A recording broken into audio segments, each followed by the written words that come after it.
Hello everyone! This is not a usual vlog that I will do, but I think you will love this episode kasi I am going to share with you my journey in planting a succulent plant. Ito. So if you are interested, make sure na nakasubscribe ka sa aking YouTube channel at i-click mo na rin ang notification bell para updated kayo sa panibago kong video.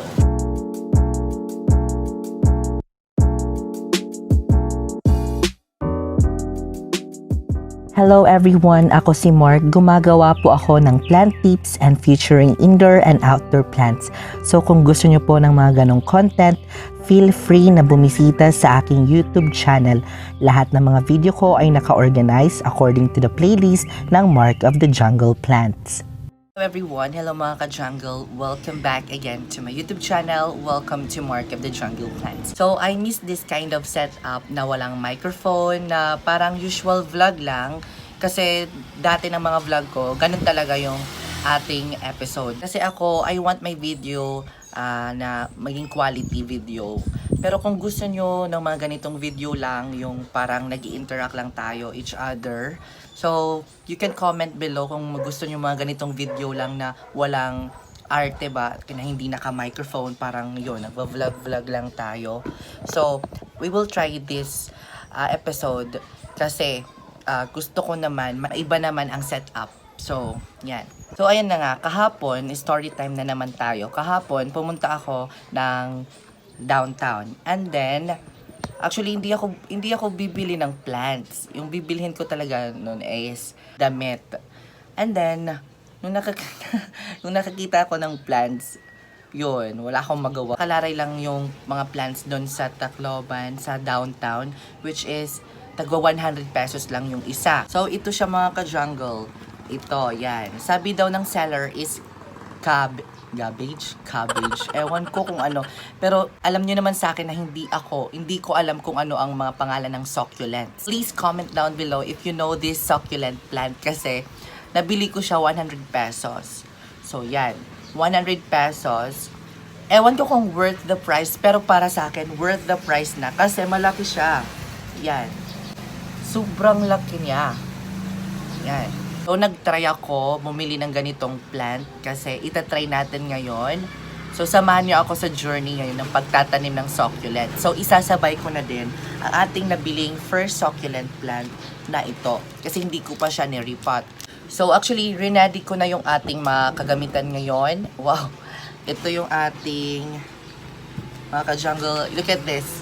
Water. Kasi ibababad natin itong succulent kasi i-air dry natin. Wow, alam ko na mag-air dry Alam ko lang yung word na air dry kasi mga succulent collectors or succulent lovers, alam nila kung paano mag-air dry. Tayo, magsisimula pa lang tayo. Kaya yung video na to ay journey sa succulent. So, pinakabagong playlist natin ito sa ating Mark of the Jungle plant dito sa YouTube. So, ayun na nga mga ka-jungle. Ang first natin na gagawin ay, syempre, tatanggalin natin yung tignan natin muna ito. This one. Tignan natin kung, wait lang, ibaba natin. So, ang first natin na gagawin ay, syempre, iriripat natin ito, oh. Yan. So, ang gagawin ko dito ay tatanggalin natin yung old soil niya.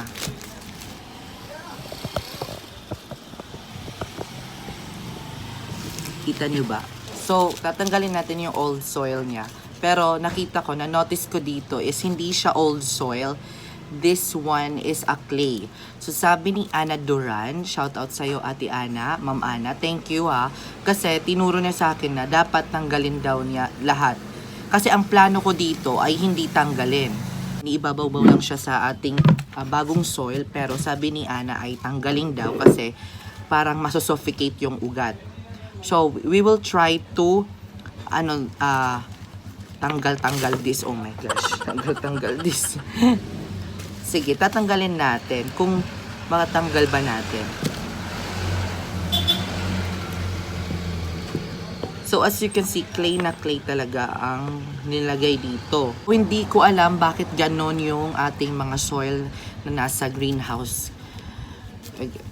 Di ko alam bakit ganon.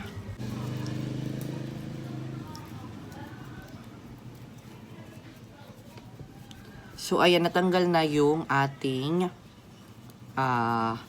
old soil sa ating succulent na plant. So, sabi daw is, yung pangalan nito ay si Echeveria topsy torvi. Yan. Napakaganda. Okay, this one naman, hindi ko pa alam ang pangalan nito. Ang pangalawa nating succulent. At saka, nabili ko siya 100 pesos. And as you can see mga ka-jungle, meron na siya ditong bagong baby. Dito, oh, madami siyang bagong suhi. Okay. Tatanggalin natin ang old soil niya. So, ikukumpara natin yung dalawa kung ang gamit nilang soil ay pareho ba. Pero magkaiba naman sila ng ating pinagbilhan. Feel ko same lang ata. Hindi pa matanggal kasi matigas.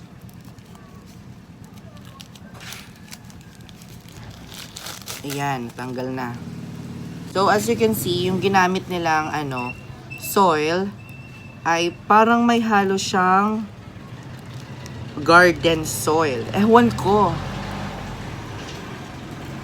Para siya matunaw, para hindi magalaw, ibababad natin sa tubig. So, since ayaw ko magalaw ang roots nito ng sobrang todong-todo, ibababad ko na lang dito sa ating water, sa tubig. Yan. Ang hirap pala mag-alaga ng succulents.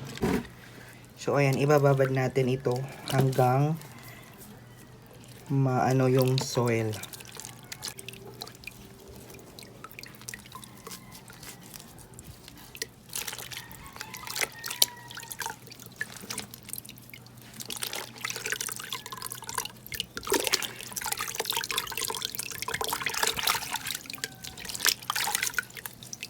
So, ayan, lumipat ako dito sa baba kasi yung tubig na ginamit natin doon ay madumi na. Tapos, kailangan running water. So, nakita ko kasi sa video ng iba, brinabasyan daw yung para matanggal talaga. Gumamit tayo ng brush para matanggal yung soil.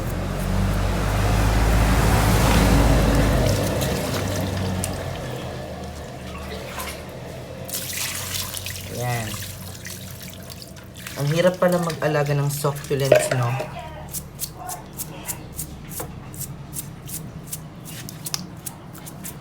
Ito pa yung isa para matanggal yun talaga yung kanilang mga old soil. Kasi magbabago tayo ng ating soil. Bumalik na tayo dito sa taas. Okay. So, ayan. Natanggal na lahat ng old soil. Ang gagawin natin dito ay i-air dry natin. Nilagay ko siya dito sa egg tray kasi mas mabilis matuyo yung nasa egg tray. Yan. So, di ba? So, hindi pa to tapos. Hintayin natin mga 3 days or 1 week. So, nakita ko kasi sa video, 3 days or 1 week. Okay. So, kita-kits tayo mga ka-jungle. At update ko kayo. So, after 3 days, nandito na tayo. Magre-repot na tayo ng ating succulent. Tapos, papakita ko sa inyo kung ano na sila ngayon. So, ito na yung mga succulent natin na in-air dry. And as you can see, may nalagas na mga dahon dito dahil it's normal naman daw na malagas ang mga dahon ng mga succulent basta nag-air dry tayo. So, tanggalan lang natin. So, itatanim na natin ito dito sa malaking pot kasi bagay siya. Tapos, ito naman yung isa ay sa maliit. Ayan. Okay. So, as you can see, iba na yung ating setup kasi 3 days ang nakalipas. Di ba nag-arrange tayo ng mga plants. So, yun. So, dito natin ilalagay. Tapos, Meron ako ditong hinanda ng mga soil mix, mga potting mix, which is, since wala akong, hindi ako nakahanap ng pumice, meron naman sa aming likuran, sa bahay namin, may nakita akong, may nakita ko doon na mga bato-bato, yan, kasi pwede naman i-substitute yung pumice na ganitong mixture. Yan. Kasi yung pumice is pang ventilation ng ating mga succulent. So, haluin lang natin dito sa ating, so, experiment na lang tayo ng ating soil mix. So, haluin lang natin yung ating mga bato. Tapos, halo tayo ng kaunting coco peat. Tapos, mga bato.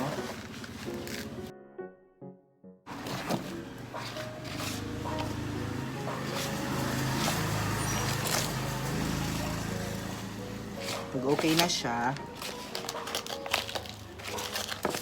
okay yung mixture, ating succulent. Wait. Ito yung ating first. Yan. Kalimutan ko na naman ang pangalan. Lalagay ko na lang dito. Yan.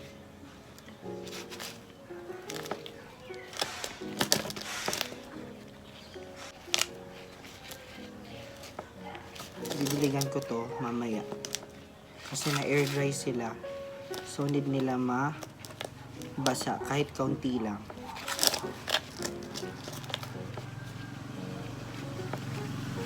So yan. Hindi na siya clay, di ba? Di pares yung kanyang original na soil na clay talaga. Ito medyo nakakahinga na siya kasi mayroon ng mga bato-bato tapos may coco peat pa siya. Ayan.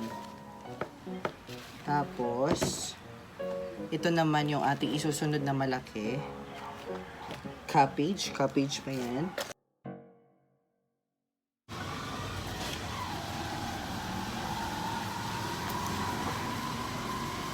So, itatanim na natin.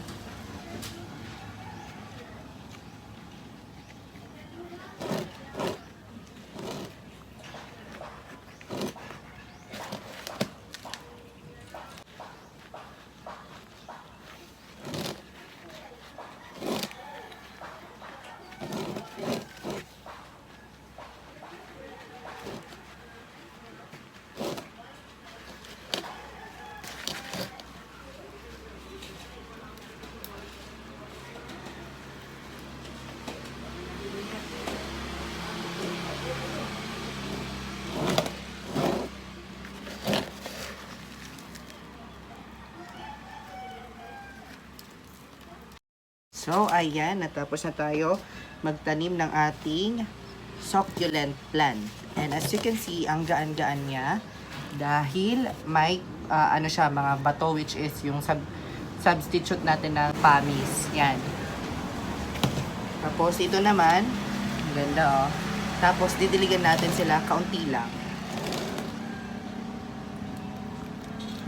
Dito lang sa area na sa gilid lang. Mabasa lang yung counting soil dahil na air dry kasi sila 3 days. So, ayan mga ka-jungle, na itanim na natin ang ating mga succulent plant. Ito na ang ating succulent plant na natanim. Ang ganda pala ang ganda pala tignan dito sa pot na. Tapos ito pa So, ilalagay na natin ito dito sa likod natin na mga succulent collection na ang ating succulent. Wait, mag-picture muna tayo.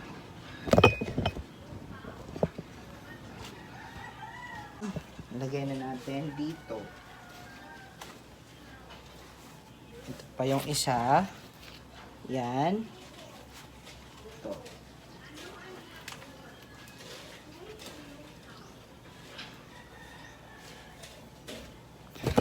So, yan yung ating succulent.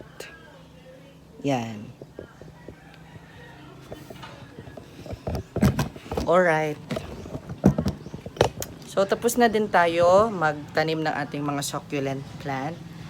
And I hope may natutunan kayo dito sa ating succulent planting.